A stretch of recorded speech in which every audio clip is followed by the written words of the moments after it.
Manly said, "The old saying is that everything is lovely when the geese honk high. But I believe we will have a hard winter. The geese are flying so high and in such a hurry. They are not stopping to rest on the lakes nor to feed. They are hurrying ahead of a storm." For several days, the wild geese hurried southward, and then, one still, sunny afternoon, a dark cloud line lay low on the northwest horizon. It climbed swiftly higher and higher until the sun was suddenly overcast, and with a howl, the wind came, and the world was blotted out in a blur of whirling snow. Laura was in the house alone when the wind struck the northwest corner with such force the whole house jarred. Quickly she ran to the window, but she could see only a wall of whiteness beyond the glass. Manly was in the barn, and at the sudden shriek of the storm he too looked out a window.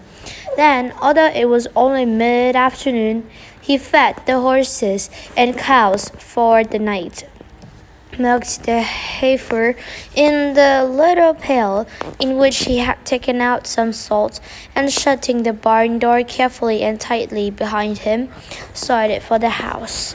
As soon as he was away from the shelter of the hay at the barn door, the full force of the storm struck him. It seemed to come from every direction at once.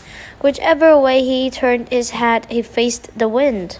He knew the direction in which the house lay, but he could see nothing of it. He could see nothing but a blur of white. It had grown intensely cold, and the snow was a powdered dusk of ice that filled his eyes and ears, and since he must breathe, he felt smothered. After taking a few steps, he could not see the barn. He was alone in a whirling white world. Keeping his face in the right direction, Manly went ahead, but soon he knew he had gone far enough to be at the house. Yet he could not see it. A few steps more and he stumbled against an old wagon that had been left some little distance south of the house. In spite of his guarding against it, the wind had blown him south of his way, but now he knew where he was. So again, setting his face in the right direction, he went on. Again, he knew he should have reached the house, but he had not.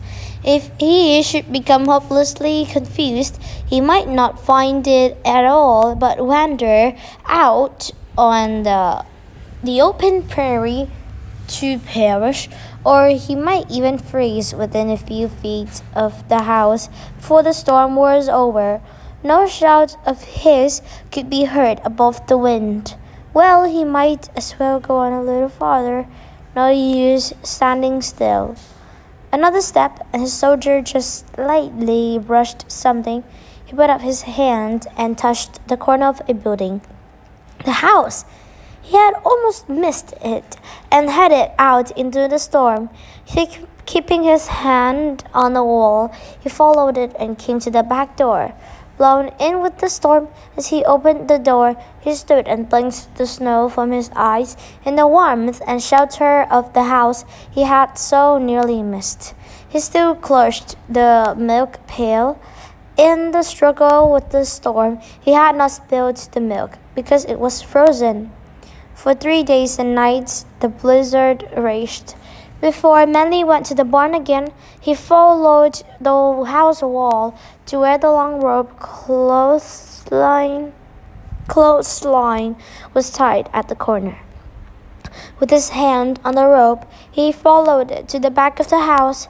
Unfastening it at the corner, he followed the house around to the door, fastened the rope there, and to the loose end he tied a shorter rope. The drying line he had put up in the storm shed.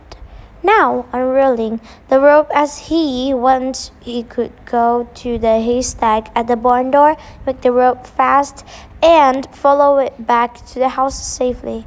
After that, he went to the barn and cared for the stock once a day.